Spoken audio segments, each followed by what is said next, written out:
iglesia del pedestal, ubicada al occidente de la ciudad, forma parte de la tradición de Loja. Su plaza, donde se encuentra el monumento de la Inmaculada Concepción, recibe a cientos de turistas, debido a que desde este lugar se puede apreciar un ambiente paisajístico de la urbe. Además cuenta con luminarias que le dan un toque de iluminación. En la parte interna guarda varias piezas, además de imágenes que hacen referencia a la divinidad. Si quieren conocer más acerca de esta iglesia, sobre historia, leyenda y arte, acompáñenme aquí en su programa Riqueza Cultural y Religiosa.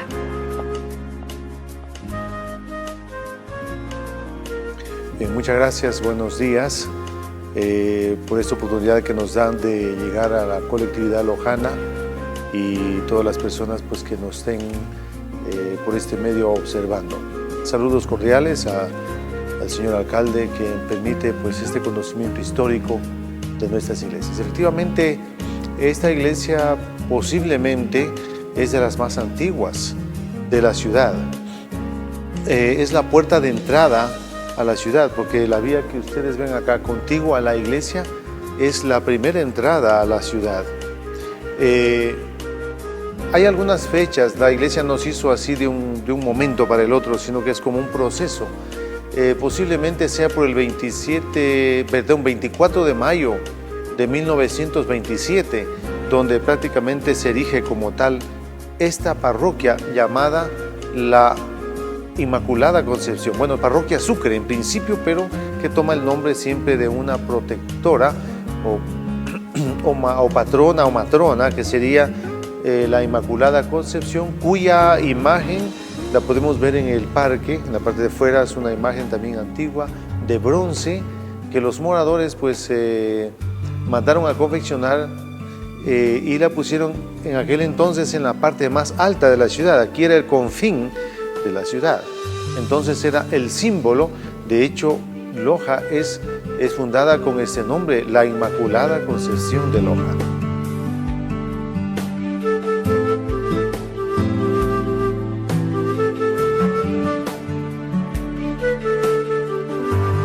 Bueno, esta iglesia tiene el sistema de construcción es tapial, de tapia, que eran los materiales de aquel entonces. Exactamente no podría decir de dónde salió esta técnica, pero es lo que en aquel entonces, por los años 1900, 1800, siglo pasado, los siglos anteriores, las casas tenían este diseño que era antisísmico, ¿no es cierto? Creo que hay más de 1 metro de ancho, ¿no es cierto? Y hay un inserimento de la fachada de la entrada, como puedes observar, que es estilo neoclásico, ¿no es cierto? Este estilo lo vemos siempre en las iglesias, incluso catedrales de Italia, que es el estilo neoclásico típico de Europa, ¿no es cierto? Entonces tengo entendido que se trajo ese modelo, ¿no es cierto? Toda vez que en esa época muchos sacerdotes que vinieron acá, ¿verdad? Como los padres jesuitas, el mismo padre el Lorente estuvo aquí, fueron europeos. Tengo entendido que ellos habrán traído estos modelos de las iglesias de allá de Europa. Este es el modelo, ¿no es cierto? Y con madera, ¿no es cierto? La mampostería, la parte de los techos, el tumbado, es maderas finas. Podríamos mirar un poco, son maderas que hoy prácticamente ya no existen, que la gente llamaba maderas del cerro, ¿verdad? El cielo raso, como tú puedes ver, detrás de esto está todo un entramado de maderas finas, preciosas, que hoy prácticamente no existen.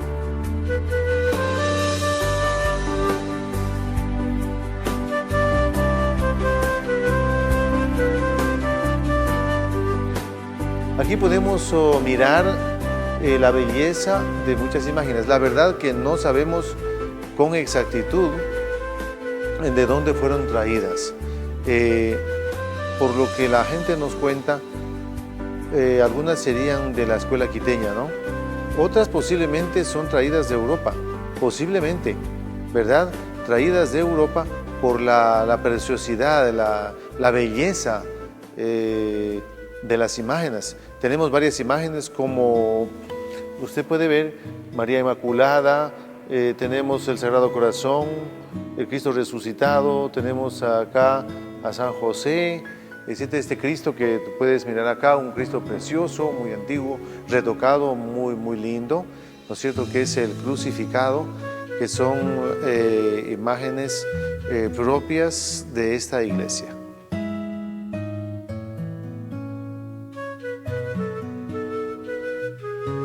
La Inmaculada Concepción prácticamente,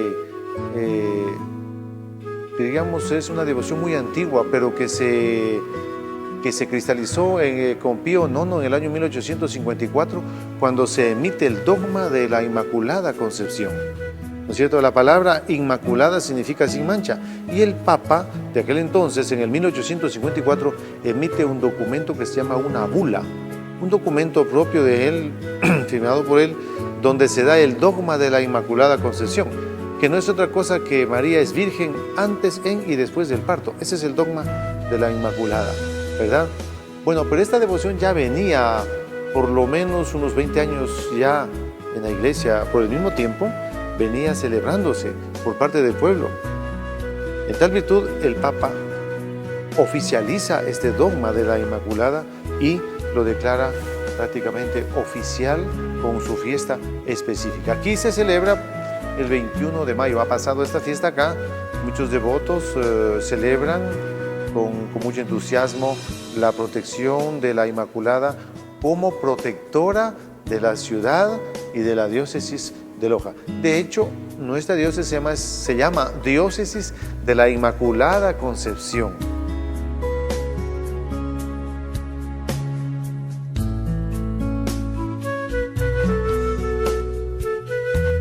Sí, la iglesia, nuestras iglesias en general, de la ciudad sobre todo, y algunas de la provincia, la verdad son una especie de un museo. Esto es como un museo, ¿no?, que se han logrado conservar intactas incluso por la bondad del clima. No es lo mismo tener imágenes en el oriente, en la costa, por la severidad, la inclemencia de los climas. Aquí tenemos un clima frío donde las cosas se conservan prácticamente intactas. Estas imágenes tienen 100 años, ¿verdad? Por lo menos. O no sabemos, porque no hay en las imágenes, no está impresa la fecha de fabricación, pues. Entonces, conservamos ese tesoro, ¿no es cierto? Son prácticamente varias generaciones. Si vamos a 25 años por generación, serían casi 4 generaciones de que estas imágenes han estado aquí. Entiendo que en el 1927 o antes no se había desarrollado aquí en la ciudad la escultura, ¿verdad?, sino que las traían sobre todo de Europa. Muchas imágenes son traídas de España, ¿no es cierto? Son como muy españolas incluso, ¿no? Muchas son de ojos azules, de cabellos rubios, de tez muy blanca. Como usted puede mirar, son estilos de la gente europea, ¿no? Y podemos mirar, ninguna imagen de estas tiene el tinte moreno, ¿no es cierto?, o trigueño como nuestra gente, sino que son como en Europa. Esa es prima un poco las bellas imágenes, siempre representan también la raza de un pueblo, ¿verdad? Aunque en Europa también existen imágenes de color negro, como la Virgen de Trieste en Italia, ¿verdad? En ese santuario hay una Virgen negrita, ¿verdad? Pero repito, es muy escaso. Por lo general las imágenes son como inspiraciones europeas, por eso que todas casi tienen los ojos azules, ¿no es cierto?, propio de la raza europea.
Bueno, en realidad la parroquia es pequeña porque con el tiempo la ciudad mucho ha crecido, ¿verdad? Aquí mismo, por ejemplo, siendo esta parroquia una de las más antiguas, tenemos a nuestro alrededor parroquia como San José, Obra Pía, etcétera. Así parroquias que se han ido creando porque la ciudad sigue creciendo. En tal virtud, la parroquia es pequeña ahora, ¿no es cierto? Tenemos tradiciones como por ejemplo la de Corpus Christi, que se celebrará en este fin de mes, posiblemente y primeros días de junio, ¿verdad? La fiesta al Niño Jesús también muy tradicional. Hay algunas fiestas, propio la Inmaculada es la fiesta como principal, ¿no? Luego viene a Corpus Christi, todas las fiestas, a San José, la Cruz, al Niño Jesús, Sagrado Corazón, etc. La devoción que más prima acá es al Santísimo Sacramento, eso es muy fuerte. Entiendo que esto viene de mucha tradición, de muchos años atrás. Bien, la gente se organiza por periostazgos, ¿sí? Grupos de personas, de familias, incluso las familias del centro, conozco que vienen aquí, ¿verdad?, a celebrar triduos. Estas fiestas son así. La gente se organiza sobre todo en priostes y devotos, y ellos pasan una fiesta que consiste en un programa especial en honor, por ejemplo, a la Inmaculada, ¿no es cierto?, que implica juegos de los niños, la visita a la iglesia, las flores, como podemos ver en el fondo, ¿no es cierto? La gente da las flores para que adornar la iglesia, arreglan, es todo un programa, ¿no? Y luego en la noche también un programa artístico de cantantes, todo esto. Juegos tradicionales para los niños, como ollas encantadas, ¿no es cierto?, la carrera de los carros de palo encebado. Sí, todas esas tradiciones, la quema de la vaca loca, obviamente, eso es una tradición acá, ¿verdad? Y así, se implica a los niños, a los jóvenes y a los mayores.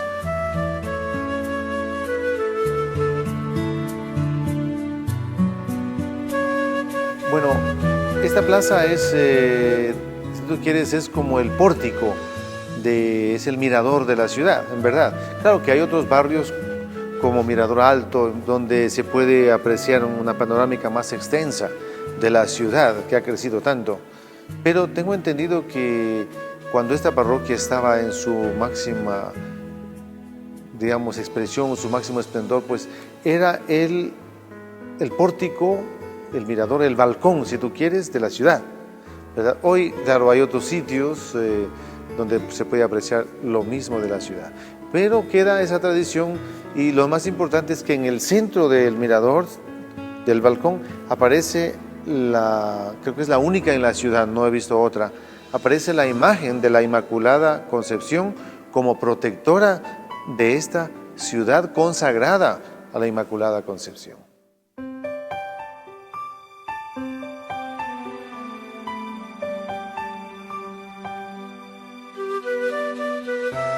Sí, la parroquia como que ha sido absorbida por las parroquias centrales, ¿no?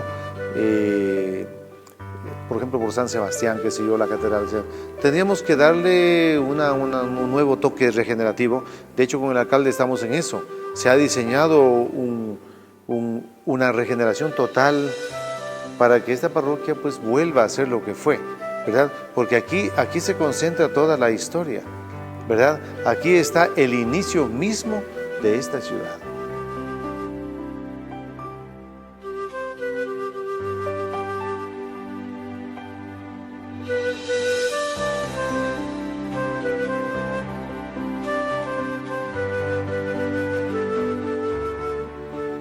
Sí, o sea, falta un poquitín de seguridad, o sea, falta más luminarias, más mantenimiento, hay un cierto descuido ahora, ¿no es cierto? Si usted ve, hay muchas lámparas que están ya quemadas, o sea, falta como un mayor cuidado así, que es el permanente para que esto pueda pues ser de primera. Sí, esta plaza debe ser explotada con mayor periodicidad, ¿no es cierto? Debe haber aquí, por ejemplo, más exposiciones de pintura, tiene que haber, qué sé yo, presencia de más cultura expresiva, que últimamente está un poco a menos. No hay, o sea, está un poquitín abandonada poco esta plaza, que podría dar mucho, ¿no es cierto? Porque nos falta más cromática, darle un toque de lo que fue, qué sé yo. Es un lugar ideal, por ejemplo, para hacer exposiciones de pintura, de artes plásticas y todo, pero esto como que no está muy tomado en cuenta, ¿verdad? Bueno, las parroquias, repito, más centrales absorben todos estos eventos.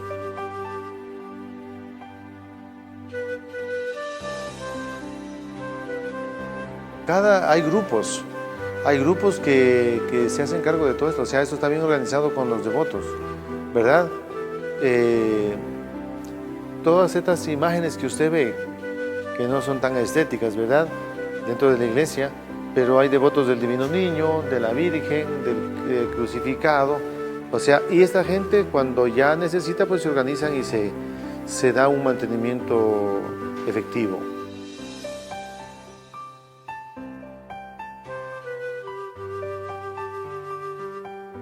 Sí, esta iglesia tiene varios grupos, es una iglesia que, bueno, pues cobra vida, sobre todo los fines de semana. Tenemos grupos de legionarios, la Legión de María, las señoras que son muy devotas, ¿no es cierto?, ¿verdad? Tenemos carismáticos, ¿verdad? Tenemos los neocatecúmenos, que son una mayoría, ¿verdad?, que celebran aquí en este templo. Tenemos el grupo de catequistas, que son 20 catequistas. Yo mismo estoy animando, acompañando, dando seguimiento a estos hermanos.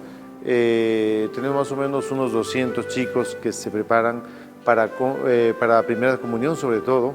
Y ahora el 4 de junio tenemos la confirmación, que son pocos, y estamos formando a esta gente. Sí, grupos, son Juan 23 también otro grupo, ¿verdad? No tan numeroso, pero siempre permanente, que persevera. Es una iglesia viva, ¿no? Así no hubiera tanta gente, pero los que hay son gente muy fiel, o sea, gente que cuida, que está en su iglesia, que cultiva su fe. Los domingos, mucha gente acá, esto se llena totalmente, ¿verdad? Las misas dominicales, que son a las 7 de la mañana, 11 y 7 de la noche.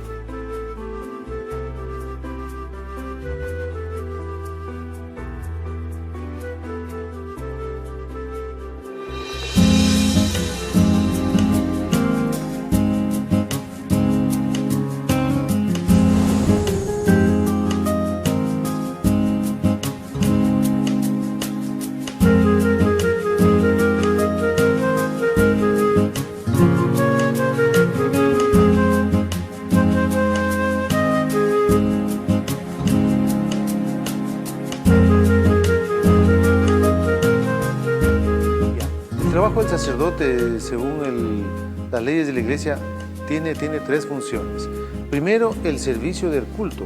El sacerdote está aquí para ofrecer el culto con los fieles a Dios. Este es nuestro trabajo primero, estar en la iglesia disponible para celebrar la fe de esta gente, del pueblo y todos los que vengan, ¿no es cierto? El servicio del culto primero, ¿no es cierto? Acompañar la fe de este pueblo que lo necesita, ¿verdad? Y los sacramentos que el sacerdote dispensa, ¿no es cierto?, que da a nuestros feligreses. Aquí todos son bautizados, ¿verdad? Todos han hecho su primera comunión, su confirmación. Es decir, son los sacramentos que la iglesia da para acompañar los ciclos de la vida de los creyentes, desde que nace con el bautismo hasta que muere con la unción de los enfermos. El sacerdote, ese es su trabajo. Otro segundo trabajo es la formación, ¿verdad? El sacerdote es el primer catequista que se instruye para instruir, ¿verdad? Entonces, nosotros instruimos a nuestros catequistas, acompañamos a nuestros grupos en este camino de perseverancia de la fe. Y un tercer trabajo también es la promoción humana, ¿verdad? Ayudar a la gente a que viva bien, ¿no es cierto? Siempre desde la visión de la fe, ¿verdad? Porque si no uno se volvería un activista social, etcétera. No, todo desde la fe. Entonces el trabajo del sacerdote es vivir en la parroquia, atender a sus feligreses, estar disponible en su oficina, para atender a cualquier persona, no necesariamente los feligreses o los creyentes, no, cualquier persona que quiere hablar con el sacerdote, que quiere entablar un diálogo. También tengo una clara incidencia en la cultura. Hace una semana he publicado un libro, ¿no es cierto? Es mi aporte a la cultura, mi granito de arena a la educación, ¿no es cierto? Los sacerdotes también estamos preparados intelectualmente, somos académicos, ¿no es cierto? Estamos en condiciones de aportar a la sociedad, sobre todo en la educación y en la cultura, ¿verdad? Que me parece que esto es algo necesario para el desarrollo integral de las personas. No solamente estamos en la iglesia, como la gente cree que rezamos, no es cierto? En el día a día estamos estudiando, estamos orientando, estamos aportando. El clero lojano, y yo me incluyo en ellos, es un clero muy erudito. Hay gente muy preparada profesionalmente. Nosotros tenemos doctores en Sagrada Escritura, teólogos, filósofos, ¿no es cierto? Dios nos ha dado esa gracia. Es un clero muy preparado, ¿no es cierto?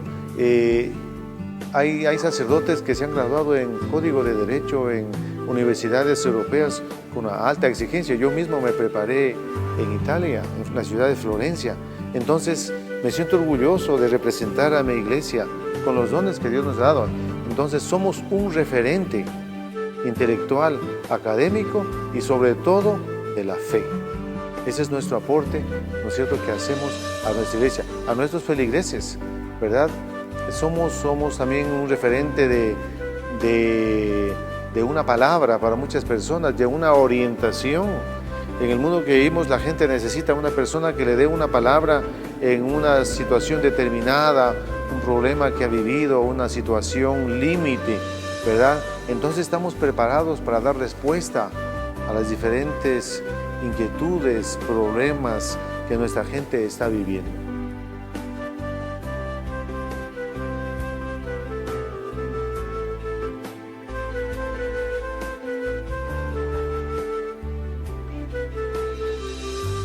Yo fundamentalmente mis especialidades son la sociología, ¿no?, y la filosofía. El libro que he publicado son axiomas. El título se llama 1000 axiomas para el alma. El alma del individuo debe ser educada y conducida, ¿verdad?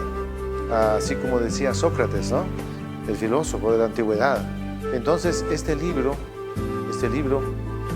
quiere ser una palabra, una salida, una arista en el día a día de nuestra gente, que busca un apoyo y que no necesariamente es religioso, sino una palabra que le ayuda a conducir, a apoyar sus actos, ¿verdad? También estoy tratando de, con este libro, llegar a la persona como individuo, no como colectivo, para provocar el soliloquio.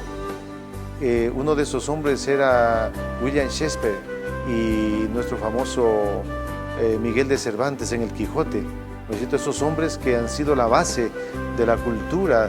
Es uno de los libros más leídos. Todos hemos leído al Quijote, ¿verdad? Entonces el libro que yo publico quiere facilitar al interlocutor el soliloquio, que consiste en que uno quiere estar solo, pero enriqueciéndose del pensamiento universal, ¿verdad? Las frases célebres que nos ayudan a ser mejores y a buscar nuestra realización personal. Eso intento y es mi aporte a la cultura y a la educación.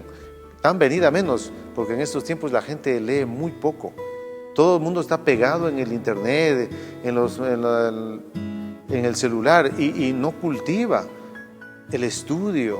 No se cultiva, no existe esta lectura fecunda de los buenos libros.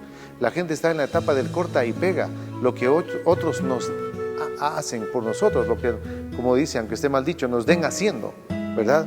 La gente no está creando, está copiando. Entonces es necesario que la gente practique el soliloquio.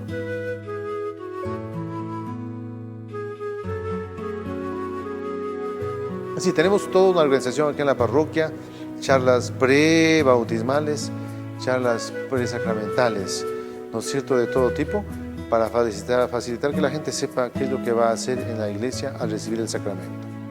Pero en general mi mensaje es que la gente tenga sus valores. La fe es un valor enorme en las personas, es una fortaleza enorme, ¿no es cierto? Porque necesitamos un punto de referencia religioso. Dios es la vida. Sin Dios difícilmente la gente se puede sostener en sus principios. Entonces, una sociedad que no tiene a Dios como referencia, que no tiene la moral como principio, difícilmente cae en la inmoralidad, en la indiferencia, en quererse justificar todos sus actos. Consecuentemente, una sociedad tiende a una degeneración, como lo estamos viviendo, ¿verdad? En que no hay un referente ético, no hay un referente moral. Y como todos sabemos, esto es la base de desarrollo de un individuo. Falta este referente. Y la religión le brinda ese, porque el que está aquí tiene que ser un hombre de bien, tiene que confesarse, tiene que ser ético, sus actitudes van con lo que Dios dice. La religión, antes que ser un rito a la divinidad, es una moral de actitudes. Y esto es clave, ¿no es cierto? Y esto garantiza que una persona alcance su realización personal y comunitaria, ¿no es cierto? Entonces, es un llamado a la colectividad, porque estamos viviendo tiempos donde, reitero, se está orillando muchos principios que son base de la persona, para entrar otros, para poner otros que realmente hacen caer en la superficialidad del acto humano.